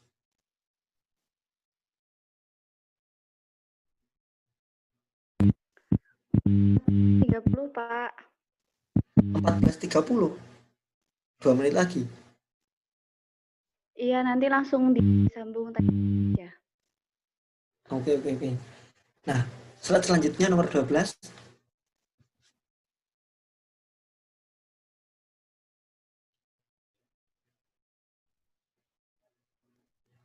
Monggo bisa digeser ke slide 12.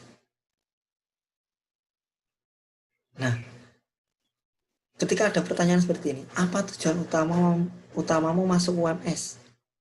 Apa jangan-jangan UMS bukan tujuan utamamu? Atau jangan-jangan kamu keblasuk neng UMS? Gandeng ngapus daftar UMS, salah jurusan lah masalah, salah kampus lah masalah, dan lain sebagainya. Nah, semua UMS ada 3 pilihan: kuliah, aktif, opo sarjana. Dari 3-tiganya ini saling beririsan. Nek dirimu ora kuliah, otomatis tidak menjadi aktivis, apalagi sarjana.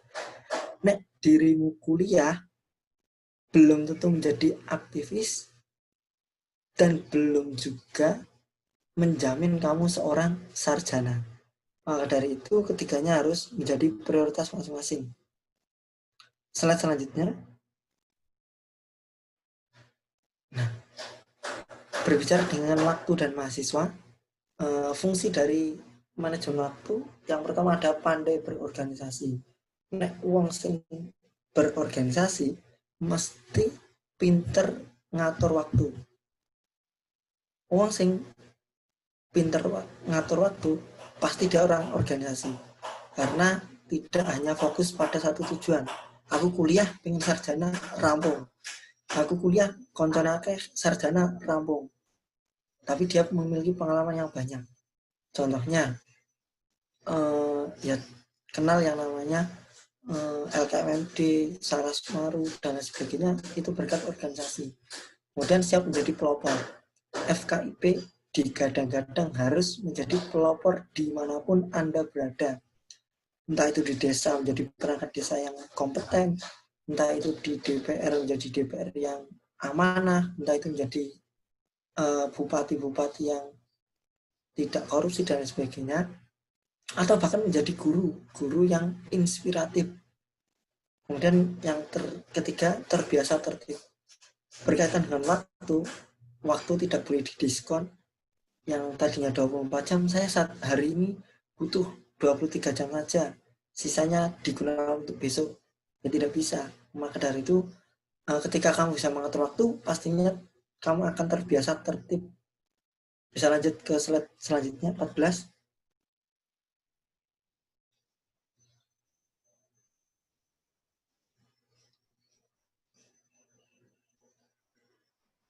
Bisa digeser ke slide 14. Terima kasih. Oh, Danu juga ikut forum ini, Danu. Oke. Nah, kita berbicara dengan manajemen konflik. Konflik tidak berkaitan dengan kamu bersih tegang dengan orang lain.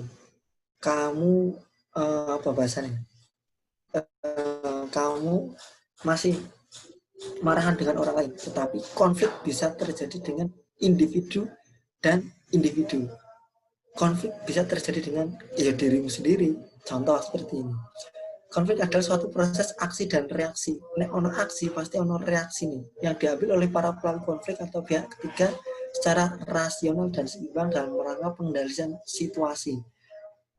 Secara singkat, nek dirimu bisa mengatur situasi dan kondisi, pasti tidak akan menimbulkan konflik atau reaksi dari permasalahan yang akan kamu hadapi. Nah, agar bisa memedam konflik ini, kuncinya apa? Ya, kamu harus rasional. Rasional dalam segala situasi. Entah tugas banyak tidak ngeluh, entah tugas banyak kamu tidak gegabah, itu namanya manajemen konflik. Konflik itu tidak hanya bersih tegang dengan orang lain, tetapi mengikuti hal-hal yang semau akan laksanakan. Contoh, situasi pagi hari enaknya sarapan apa, dan lain sebagainya. Bisa slide selanjutnya, 16.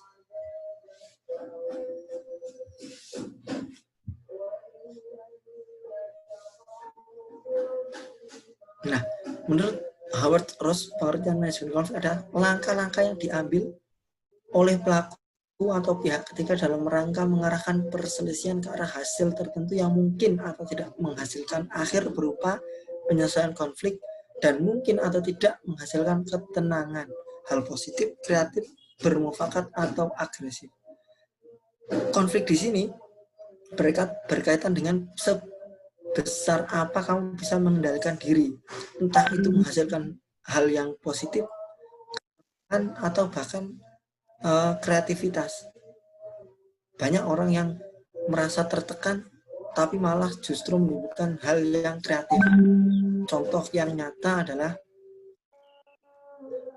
tubuhmu yang lengkap, tapi banyak di luar sana orang yang tubuhnya tidak lengkap karena mungkin kecelakaan, kakinya harus diamputasi dan sebagainya. Justru dia makin tertantang dengan konflik dirinya sendiri, batinnya diri sendiri. Bagaimana caranya ketika kemana-mana tidak merepotkan orang lain? Saya harus modif sepeda motor, saya harus modif kursi roda, saya harus modif bagaimana cara ketika saya harus berpindah dari tempat satu ke tempat yang lain. Itu namanya hal yang positif dan kreatif. Seperti itu. Terus lanjut 17. Nah, agar konflik tidak terjadi ketika berorganisasi. Mungkin tadi sebelum materi saya, Mas Dwi atau Pak Dwi sudah menyampaikan soft skill ya. Ini ketika kalian bisa menguasai soft skillnya dari Pak Dwi tadi, insya Allah kamu tidak akan bermasalah dengan konflik batin maupun lahiriahnya. Slide selanjutnya.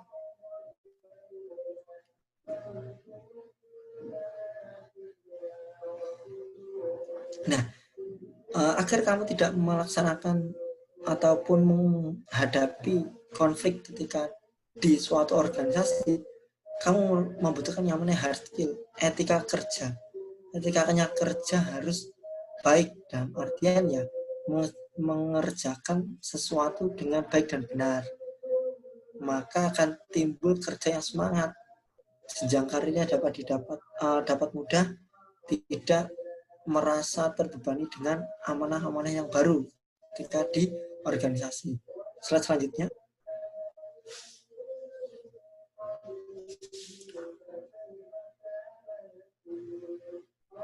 Nah, ketika orientasimu tujuan adalah kerjasama tim, otomatis kamu akan terbenturkan dengan konflik individu dan individu. Kamu tidak cocok dengan si A, aku gak satu tim dengan si A, mengeyelan, keras kepala, dan lain sebagainya. Bagaimana caranya kamu agar tidak menimbulkan konflik untuk dirimu dan orang lain? Ya, berusaha mengerjakan sesuatu sendiri bukan hal keputusan yang baik karena kamu bekerja tim. Jadi egomu harus diturunkan agar bisa menerima masukan dari orang lain dan sebagainya. Terus lanjut ke slide 21.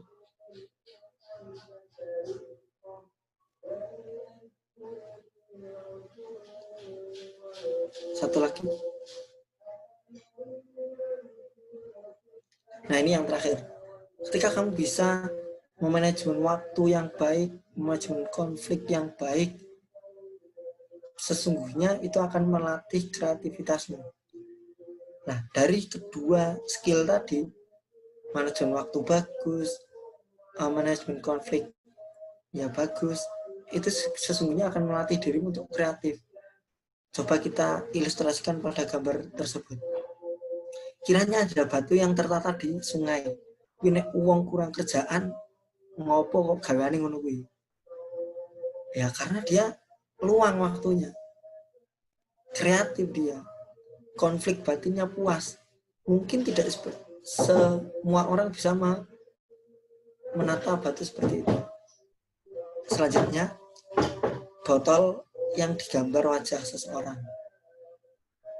Botol tersebut mungkin agak sepele dari orang-orang yang beranggapan ini hanya sampah setelah kopinya saya minum. Tapi bagi orang yang bisa manage waktunya, ini merupakan nilai jual. Ini merupakan peluang untuk melakukan hal yang baru yang bersifat kreatif seperti itu. Itu dulu dari saya. Mungkin selanjutnya akan disampaikan pertanyaan atau penyampaiannya. Jangan lanjut ke slide selanjutnya dulu. 22 nanti dulu. Oke. Jadi beberapa hal yang harus kamu seimbangkan antara manajemen waktu dan manajemen konflik adalah ingat, waktu itu bukan yang utama. Uang juga bukan yang utama. Yang utama adalah individunya yang bisa mengatur uang dan yang bisa memanage waktu. Saya kira kamu sudah bisa mengatur keuanganmu sendirilah. Hari ini kamu berapa giga kuotanya, hari ini kamu harus belanja kuota berapa ribu dan sebagainya. Itu cara mengaturmu untuk ketika keuangan sendiri. Seperti itu dulu Mbak Moderator, mungkin ada pertanyaan bisa disampaikan agar waktunya bisa efisien. Seperti itu, terima kasih. nanti setelah saya jawab ada closing dari saya. Moga Mbak Moderator saya persilakan. Terima kasih. Ya, dua orang yang ingin bertanya, silahkan raise hand pada kolom partisipan atau bisa menuliskan pertanyaan pada kolom komentar.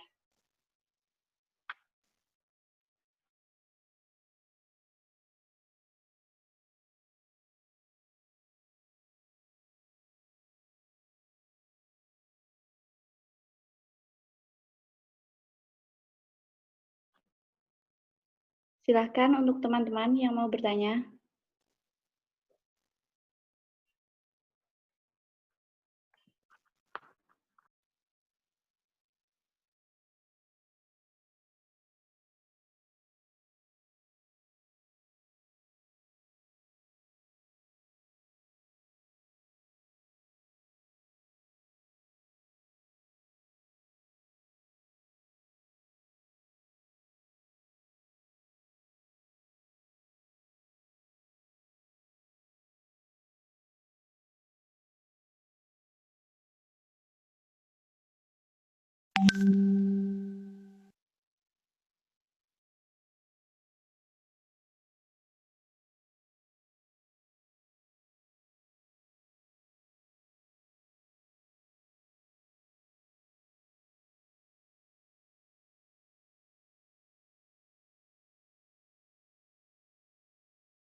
Baik, sebelumnya Assalamualaikum warahmatullahi wabarakatuh.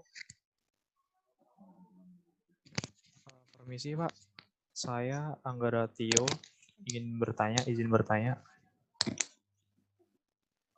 Ini kan terdapat mata kuliah yang mana mata kuliah tersebut memiliki beberapa tugas yang istilahnya itu beberapa dosen itu berbeda.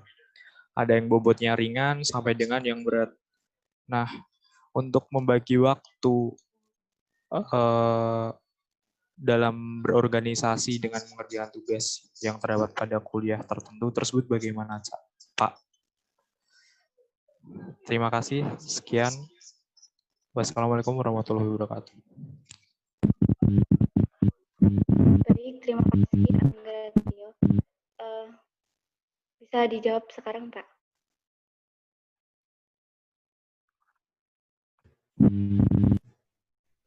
Oke, terima kasih.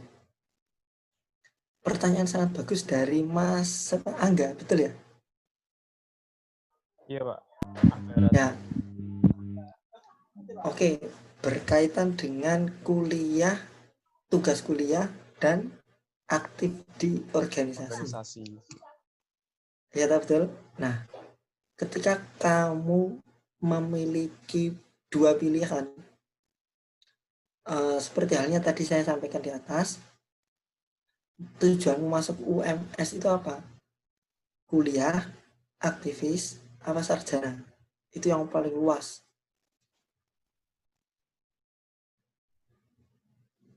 Bisa direspon, Mas Angga? Itu kok bisa, Pak?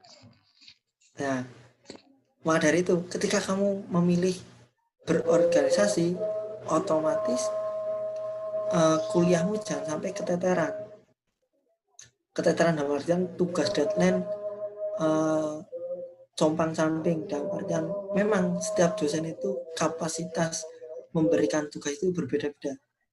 Dalam artian presentasinya tiap mata kuliah ya berbeda-beda. Sepintar-pintarnya kita memanage waktunya.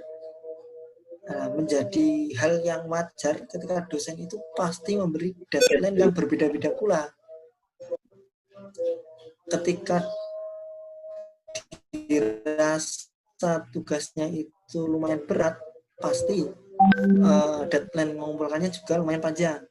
Ketika waktunya singkat, pasti persentase kesulitan dari tugasnya lumayan ringan seperti itu. Nah, pintar-pintarnya kamu menuliskan checklistnya tadi. 1 pekan ada tugas ini. Pasti itu di deadline 1 pekan yang akan datang. Hari Senin minimal dikumpulkan Senin ke depan. Hari Jumat, tugas hari Jumat dikumpulkan Jumat yang ke depan.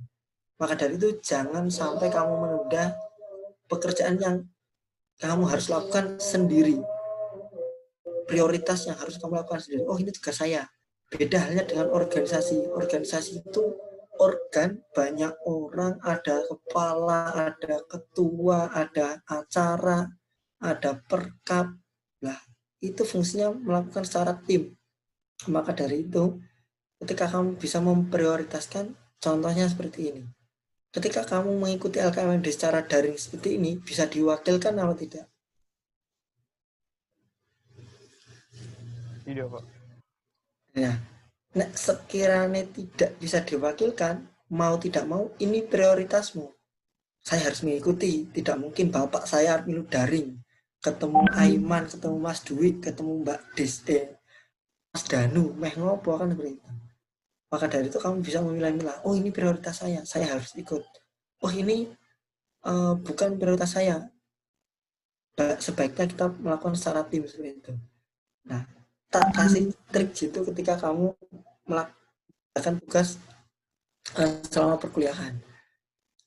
Ini saya lakukan ketika saya ikut organisasi di HMP, sama seperti kalian. Ketika memiliki tugas di semester 1, tanya dengan tingkatmu di semester 3. Mbak, Mas, dulu tugas semester 1 apa podong ini? Saya minta referensi. Kesulitan, tanya. Asal jangan copy paste karyanya kakak tingkatmu supaya kamu bisa kreatif. Bagaimana? Buka jejaring selebar-lebarnya. Oh, aku udah kenalan kakak tingkat HMP semester 3. Pasti semester 1 pernah diajar atau pernah diajar oleh Pak Aba Yakub. Pernah diajar oleh Prof. Mar, dan lain sebagainya. Tanya, buat referensi, agar kamu punya pandangan. Itu merupakan planmu ketika bisa manage waktu. Oh, mesti kakak tingkatku pernah tugas ini. Tak nonton tugasnya, asal jangan copy paste.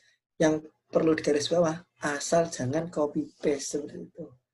Gitu dulu jawaban dari saya. Mungkin ada feedback atau pertanyaan susulan dari Mas siapa tadi? Angga. Baik Pak, sudah cukup untuk dimengerti. Juga bagi mahasiswa baru, juga kami dari panitia dan mahasiswa baru juga dapat dimengerti dengan baik. Terima kasih atas jawaban yang telah Bapak berikan. Tidak ada feedback lagi Pak. Mungkin dari teman-teman atau mahasiswa baru. Baik. Tanya.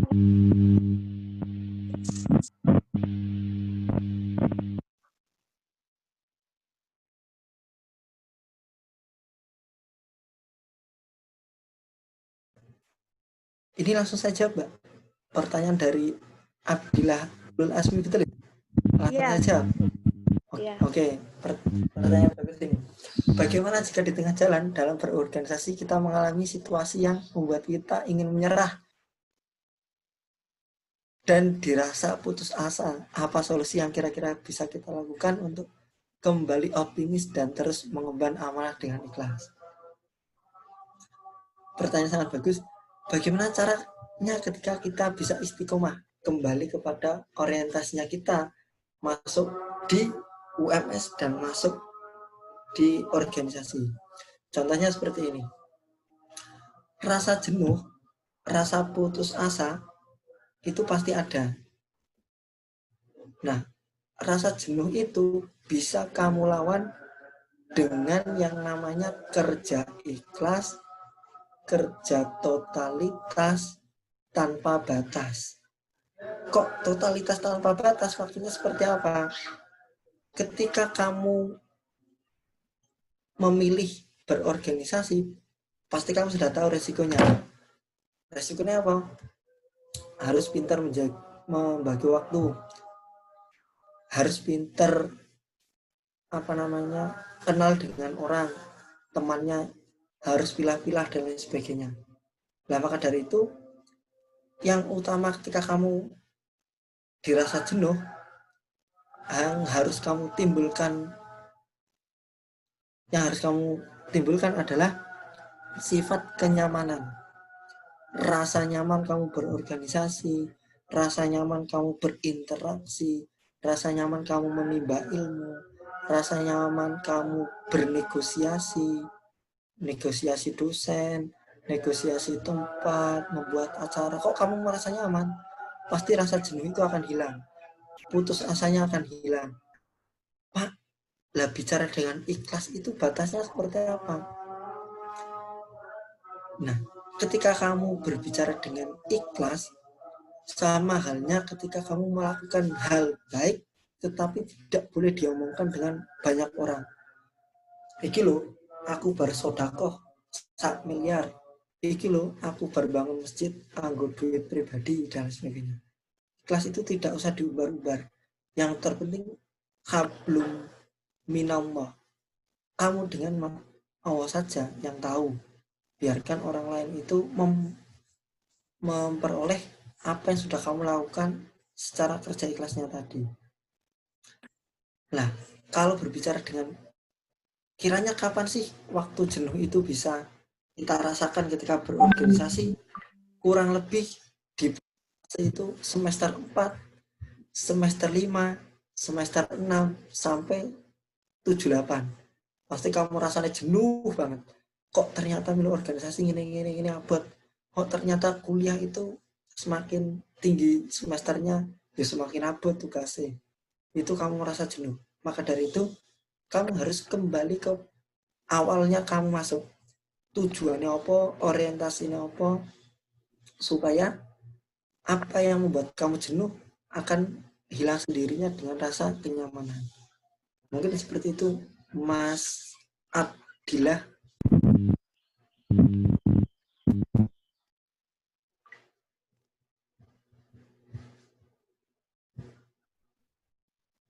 Mungkin ada pertanyaan lain? Sepertinya sudah, Pak. Hanya 2. Berarti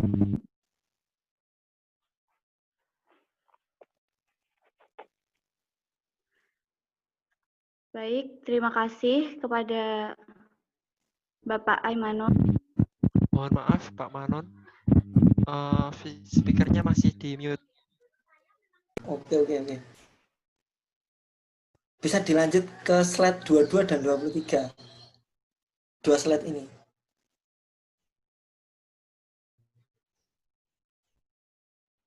Minta digeserkan ke slide 22. Nah, saya ngutip dari Mario Teguh berkaitan dengan waktu. Tidak ada harga atas waktu, tapi waktu sangatlah berharga. Memiliki waktu tidak menjadikan kita kaya, tetapi menggunakannya dengan baik adalah sumber dari semua kekayaan. Iku nek orientasimu menjadi orang yang sukses, miliarder, dan sebagainya. Bisa slide selanjutnya, 23. Nah, kamu berhadapan dengan organisasi, berhadapan dengan orang banyak, berhadapan dengan populasi yang banyak, satu angkatan 150, bahkan 200 dan sebagainya, pasti kamu akan ketemu dengan individu, manusia dengan manusia. Tidak mungkin satu HM langsung manusia dan lain sebagainya. Nah, maka kita diingatkan untuk saling tolong menolong pada surat Al-Maidah ayat 2, dan tolong menolonglah kamu dalam mengerjakan kebaikan dan takwa. Ilustrasinya pada gambar di bawahnya. 1/2 sama dengan 0,5. Jika kamu memberi 1 dan mengharapkan 2, maka hasilnya kamu akan mendapatkan setengah. 1/1 sama dengan 1. Jika kamu memberikan 1 dan mengharapkan 1, maka hasilnya kamu akan mendapatkan 1 juga. Jika kamu memberikan 1 dan tidak mengharapkan apapun, maka kamu akan mendapatkan tak terhingga. Maka dari itu, surat Al-Maidah itu menyampaikan ataupun kandungan ayatnya untuk tolong-menolong dalam hal kebaikan dan takwa. Ingat, orientasi kuliah itu agar soft skillmu, manajemen waktumu, konflikmu, individumu berbeda dengan orang yang tidak kuliah. Minimal kamu harus lebih unggul dan lebih bermanfaat bagi orang banyak. Cukup sekian dari saya. Semoga apa yang saya sampaikan bisa kalian pahami dengan baik. Terima kasih. Nun wal qalami wa ma yasturun. Fastabiqul khairat. Assalamualaikum warahmatullahi wabarakatuh. Waalaikumsalam warahmatullahi wabarakatuh. Waalaikumsalam warahmatullahi wabarakatuh. Sebelum mengakhiri sesi ini, saya akan membacakan kesimpulan. Kesimpulannya, manajemen waktu sebuah perencanaan, pengorganisasian, penggerakan, dan pengawasan terhadap produktivitas waktu. Waktu tidak ada yang spesial. Yang spesial adalah individunya sendiri dalam memanfaatkan waktu yang dilakukan. Fungsi manajemen waktu menjalankan tugas dengan efektif dan efisien.